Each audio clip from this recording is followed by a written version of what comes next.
Hello, in front of me I've got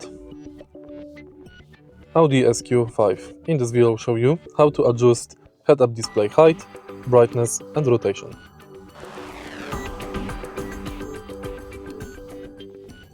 In the beginning, take a look at the left side from the steering wheel.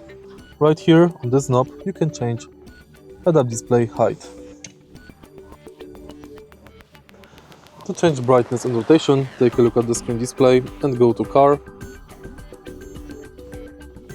Driver Assist, Head-up Display and Brightness. Next you can change rotation.